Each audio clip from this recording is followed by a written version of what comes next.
berat banget nih pertanyaannya.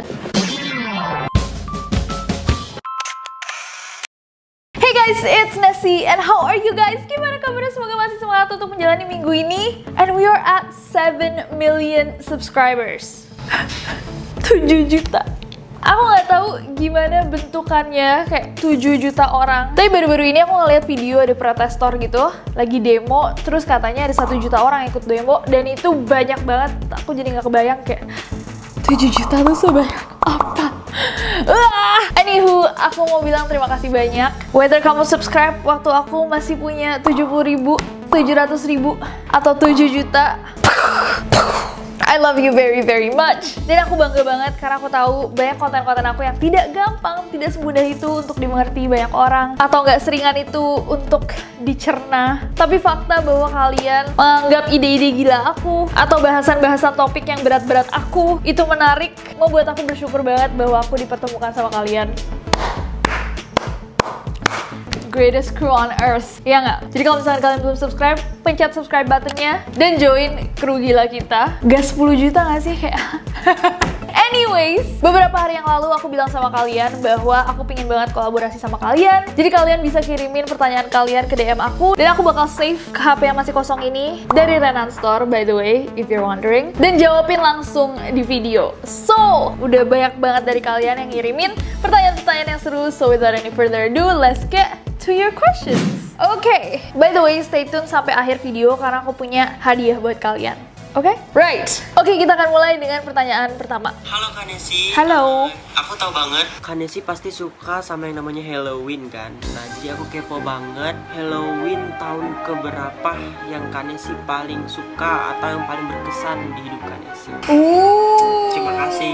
Oke, perfect question buat mulai ini karena kita baru aja masuk ke November. Jadi Halloween 2020 baru saja kita lewati, dan I must say, susah sih. Karena kalau kalian nggak tahu, Halloween 31 Oktober itu tepat sehari setelah ulang tahun aku. Jadi aku selalu kayak mix kind of like my Halloween and my birthday itu kayak jadi satu, bahkan aku nggak tahu bedanya apa. Orang-orang punya satu hari ulang tahun, buat aku itu 2.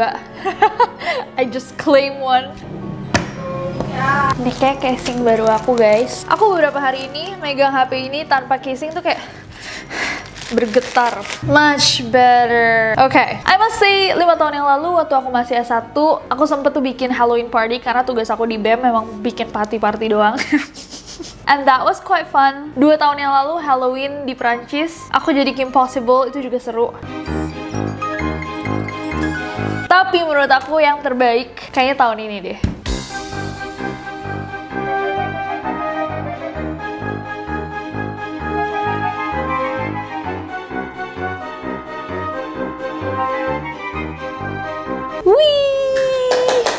Jadi kita bikin Halloween party di studio, cuman kayak sama anak-anak kantor, sama adik-adik aku, and it was super bomb. Dekorasi kita keren banget, makanannya enak, terus kita nonton film horor, terus main undercover, super fun. So yeah, next, 1, 2, 3.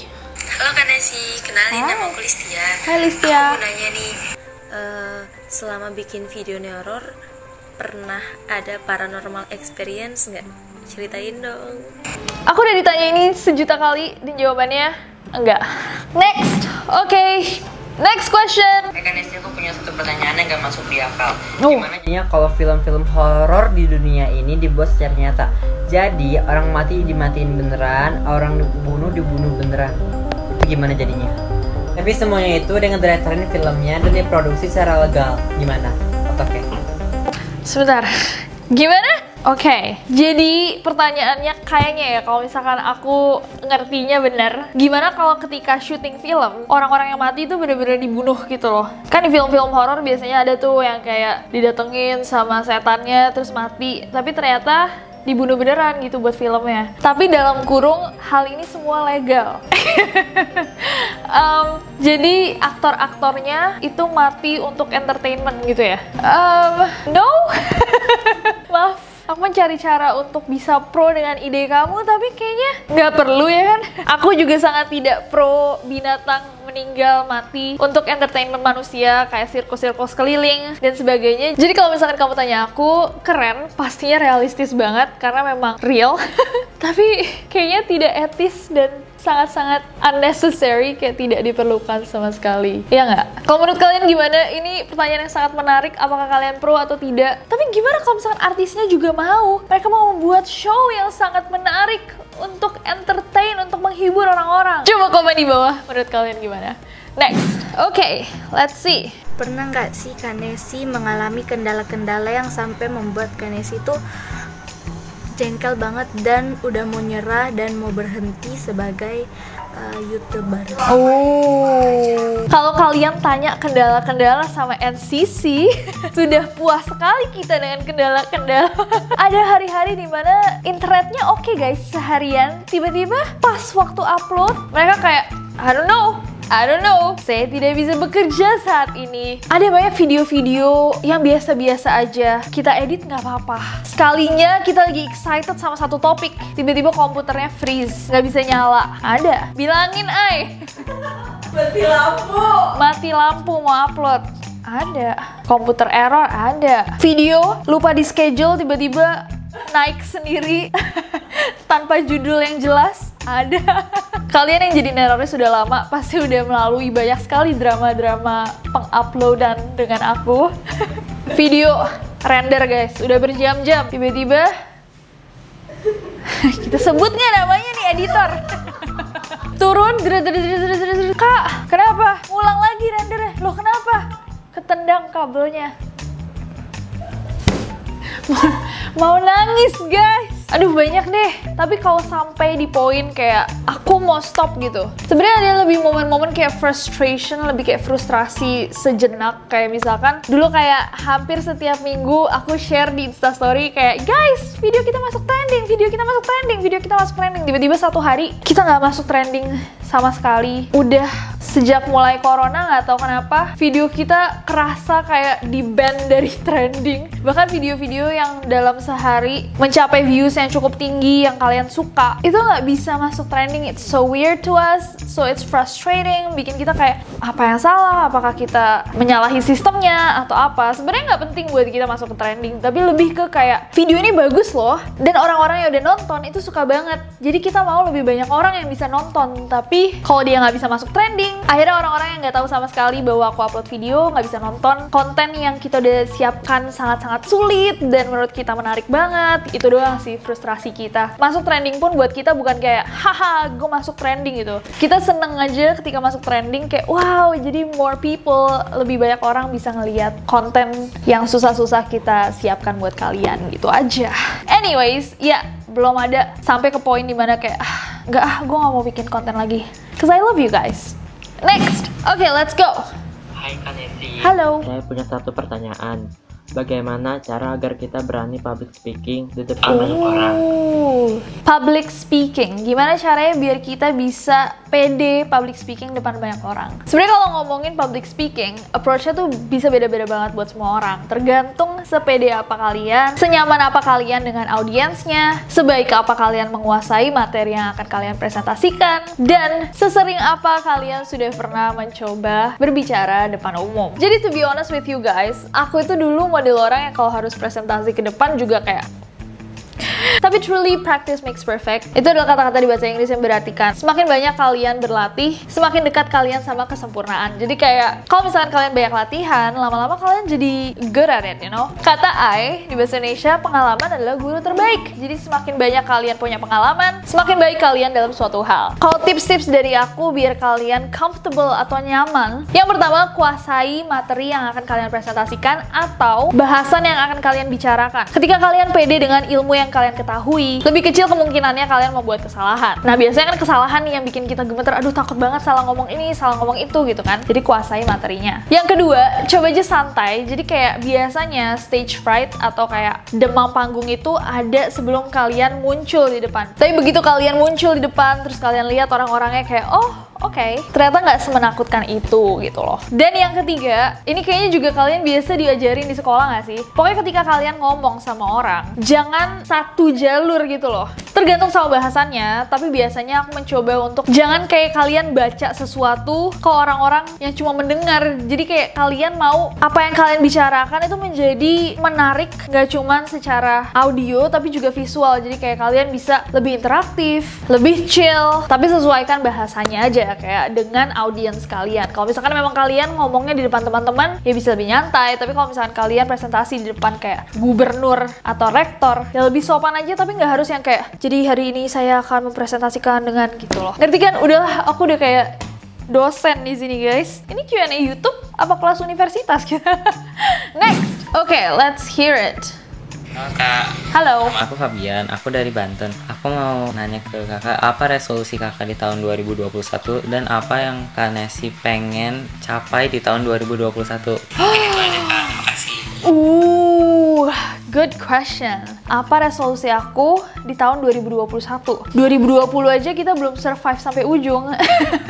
Tapi kalau kita hidup sampai akhir 2020, resolusi aku untuk 2021 adalah aku pengen channel kita ini lebih besar lagi. I don't know berapa belas juta subscriber, hopefully ya nggak? Puluhan juta juga boleh. Aminin aja kan. Sebenarnya ada satu goal aku yang udah lama banget pingin aku lakukan, tapi aku nggak tahu kalau misalkan itu goalnya siap dicapai buat 2021. Aku pengen banget buat satu festival yang bakal seru banget, tapi aku nggak berani bilang dulu. Jadi so far ini hanyalah mimpi, doakan saja guys kita bisa capai bareng-bareng.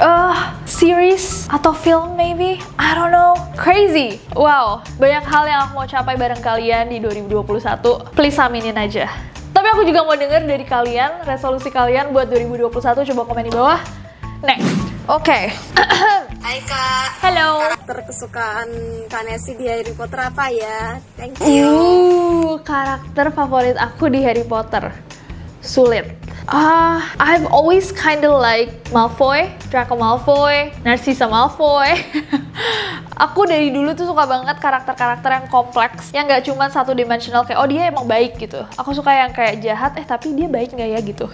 Susah sih. Pastinya Harry, Ron, Hermione aku juga suka. Tapi banyak juga kayak karakter-karakter kompleks di Harry Potter yang aku suka kayak Tonks. Aku suka Tom Riddle, Sirius. Banyak deh, aku nggak bisa milih satu. Sorry banget. Kalau kalian gimana? Siapa karakter favorit kalian di Harry Potter? Komen di bawah. Next. Siap, 1, 2, 3. Halo Kak Nesi, aku Maul, aku dari Bogor. Nah, aku mau minta pendapatnya dong. Aku kan temenan nih, satu circle. Nah, kita udah 4 tahun, sampai 4 atau 5 tahunan gitu. Terus aku baru tahu kalau ada yang toksik gitu. Terus aku jauhin. Nah, aku salah nggak sih? Wah. Nah, soalnya satu teman yang itu tuh dia suka ikut campur urusan orang gitu, urusan pribadi yang menurut aku nggak harus dia ikutan gitu, ikut-ikut campur gitu. Nah, gimana menurut Kak Nesi? Aku salah apa gimana? Thank you Kak. Fallback dong Kak. Maul. Gimana Ai? Menurut kamu Ai? Gak ada yang salah untuk menjauhi orang toksik di hidup lo. Tuh, gak ada yang salah untuk menjauhi orang toksik di hidup lo. Menurut aku, kayak people grow apart. Kayak mungkin 4 tahun yang lalu, kalian best friend, kalian sahabat, tapi orang bisa berubah. Dan terkadang memang berat untuk meyakinkan bahwa kayak orang-orang terdekat kalian tuh gak sehat untuk kalian tuh emang pastinya berat kan. Tapi necessary, kayak harus dilakukan. Jadi, menurut aku, kalau misalkan kamu sudah di poin dimana kayak, wah ini orang udah tidak sehat untuk perkembangan pribadi saya, menurut aku nggak ada yang salah untuk menjauhi orang-orang itu. Kalau misalkan kamu terlalu cinta padanya, kayak nggak bisa, oke dia toxic tapi dia sahabat gue, ya kamu harus ngomong sama orang itu. Beranikan kalau misalkan memang dia sahabat sejatimu. Kalau misalkan memang sahabat kayak gitu, kamu harus bilang kayak, boy, sorry banget nih, gue mau jujur aja, lo tuh kayak sedikit toksik gitu boy. Gue jujur karena gue peduli sama lo. Gak tau lah aku bahasa kalian gimana kan. So you choose, you wanna be a good friend or you just wanna be good for yourself. Karena terkadang orang-orang tuh gak sadar apa yang mereka lakukan. Mungkin kalau misalkan kamu adalah sahabat yang baik, dengan mengingatkan dia, dengan memberitahu dia, kamu juga membuat sahabat kamu ini menjadi orang yang lebih baik. Tapi mungkin aku salah. Kalau misalkan kalian yang nonton ini punya masukan yang lebih baik, coba komen di bawah aja. Oke? Pro bilangin toxic friend bahwa mereka toxic, atau pro kayak cabut aja bray? Komen di bawah. Next. Oke. Oh, ini deket banget ya. 1, 2, 3. Hai Kak Nesi, Halo. Tanya ke kakak bagaimana tanggapan kakak tentang orang yang suka body shaming. Oh, body shaming. Dan bagaimana cara meningkatkan kepercayaan diri supaya kita nggak insecure. Terima kasih Kak Nesi. Oke, ada 2 part. Gimana tentang orang-orang yang body shaming sama gimana caranya biar kita nggak insecure. Menurut aku, orang-orang yang body shaming itu antara tidak puas sama diri mereka sendiri, jadi mereka merefleksikannya kepada orang lain. Jadi dengan menjatuhkan orang lain, mereka berpikir bahwa itu membuat diri mereka lebih baik dari orang itu. Atau ini adalah orang-orang yang ignorant aja, mungkin tidak terlalu sopan, atau mereka berpikiran karena kita di social media, mereka tidak bisa menyentuh saya, jadi saya bisa mengatakan apa saja, dan itu menunjukkan bahwa mereka kurang intelligent. Dan nantinya akan ada proses guys, dimana orang-orang ini eventually akan belajar bahwa mereka nggak bisa ngomong seenaknya. Mungkin mereka belum sampai di tahap kita aja, jadi anggap aja kayak oh kasihan gitu. Dan gimana caranya nggak insecure? I think it's pretty normal to feel insecure from time to time. Kayak menurut aku itu cukup normal untuk merasa bahwa ada kekurangan dalam diri kalian dari waktu ke waktu. Selain ada insecurities kalian, hal-hal yang kurang dari kalian, juga ada hal-hal plus dari kalian. Dari semua orang, kita tuh pasti punya minus dan punya plus. Mungkin kita sendiri nggak bisa ngelihat, mungkin kita cuma bisa ngelihat minus-minusnya aja, tapi orang lain bisa ngelihat kayak oh enggak kok. Dan lebih sering terjadi kekurangan kalian itu cuma kalian yang rasa guys, kayak enggak, muka aku nggak simetris. Orang lain kayak emang iya ya. Gue nggak pernah sadar muka lo nggak simetris. Alis gue tebel sebelah, gue insecure banget alis gue tebel sebelah. Terus orang lain kayak what?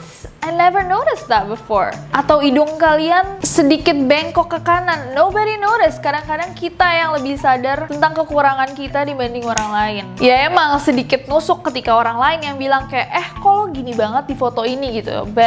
Dan again ya kan, itu kekurangan kita, masih ada hal-hal yang lebih dari kita. Kalau kamu tanyain aku gimana caranya untuk completely menghilangkan insecurities, gimana caranya biar kita fully pede, mungkin masih banyak juga yang harus aku pelajari biar aku juga bisa fully pede. Tapi kita semua dalam journey ini bareng-bareng, dalam perjalanan ini bareng-bareng, sampai semoga suatu hari nanti kita semua are just happy, senang dalam tubuh kita masing-masing. Oke, next. Berat banget ini pertanyaan. Oke, next. 1, 2, 3.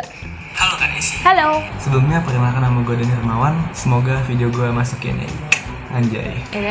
Jadi di pertanyaan gue kali ini gue ingin nanyain tentang kontennya Kak Nesi. Jadi awal mulanya konten Kak Nesi itu berawal dari diri sendiri atau emang dari awal udah bikin tim? Terinspirasi dari sesuatu atau emang dari diri sendiri?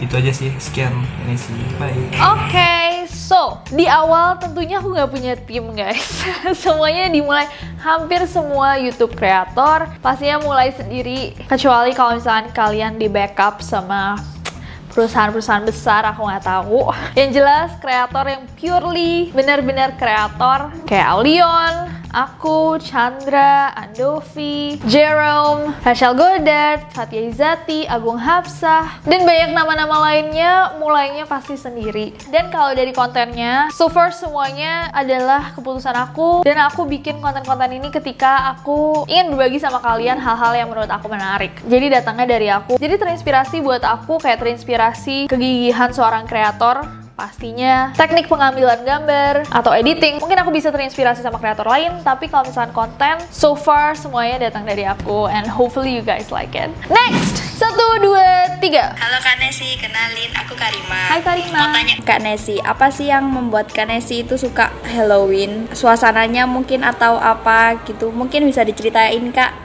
Terima kasih. Oke.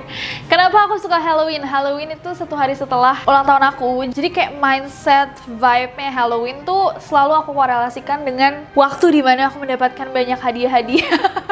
Dan party time is like my day. Jadi itu sih, ketika aku berpikiran tentang ulang tahun aku, yang masuk di kepala aku tuh udah langsung kayak dekorasi-dekorasi Halloween di mall, bau pumpkin, warna-warna musim gugur, tengkorak, dekorasi-dekorasi serem, Frankenstein, witches, you know. Oke, next. Oke. Hai Kak Nesi. Halo. Menurut Kak Nesi, konten apa yang paling simpel tapi menarik?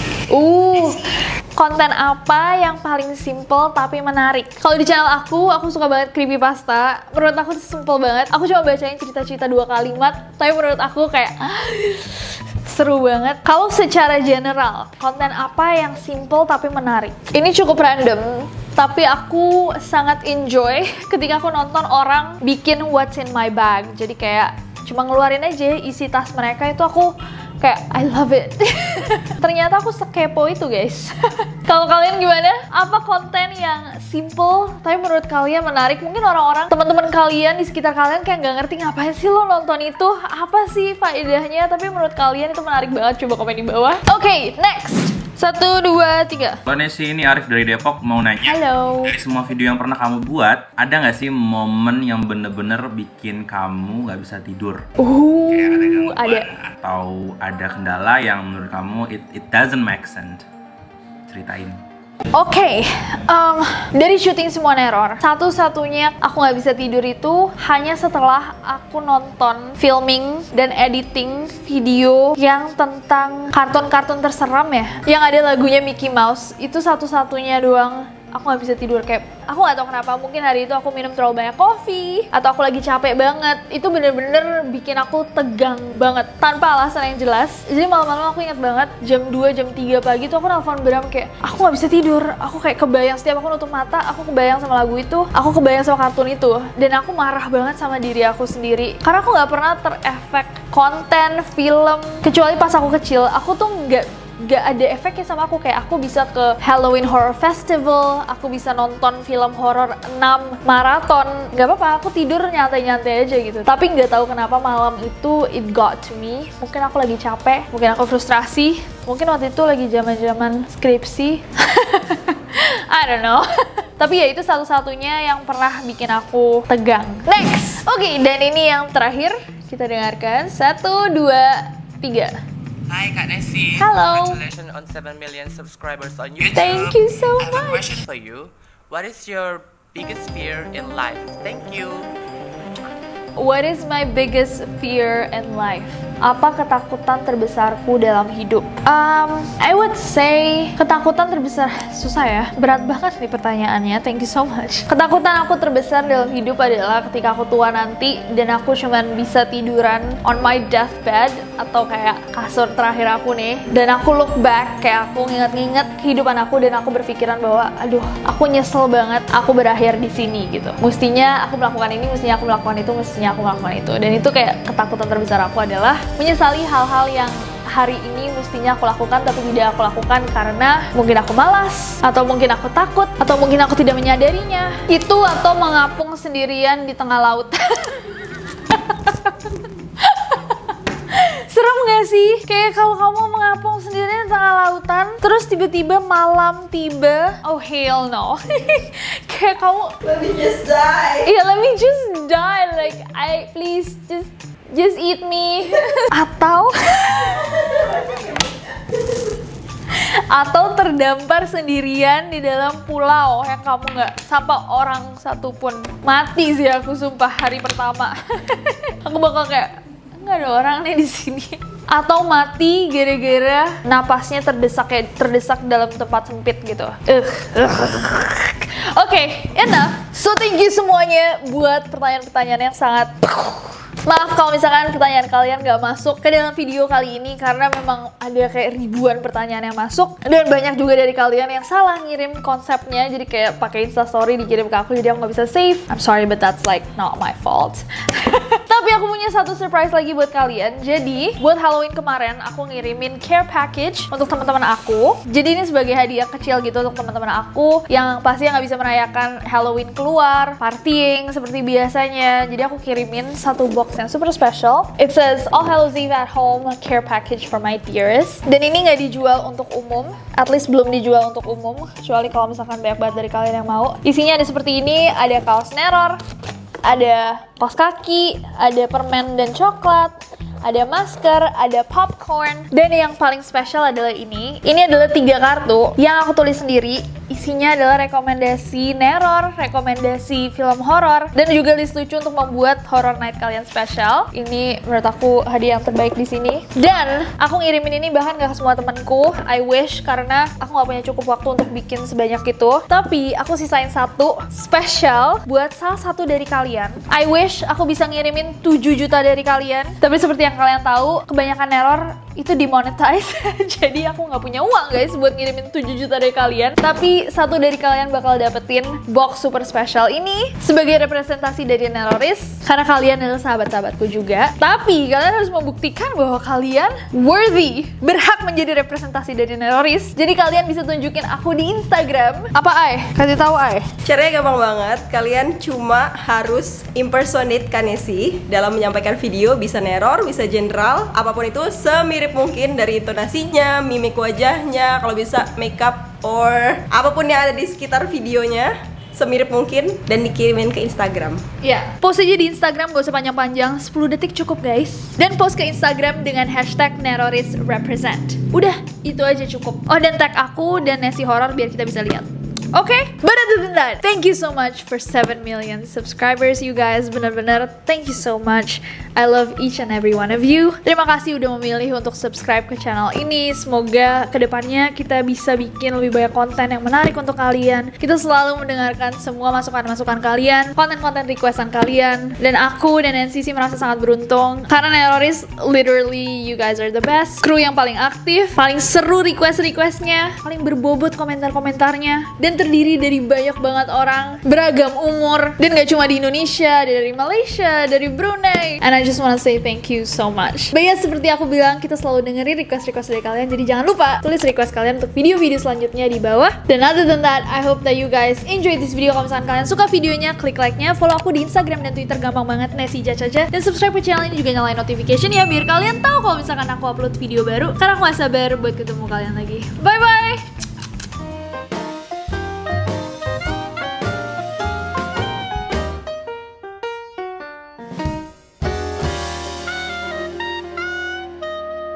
Guys, don't forget, you can win this. It's so cool. Semangat! Semangat! Hai Nesi, congrats sudah tembus 7 juta subscriber dan aku sebagai Neroris merasa bangga. Well, aku mau tanya sama kamu, kalau kamu bisa undang satu tokoh serial killer sadis di dunia ini untuk dinner, kira-kira siapa? Hai Riri, thank you pertanyaannya. Kalau aku bisa dinner sama satu serial killer, aku pastinya bakal pilih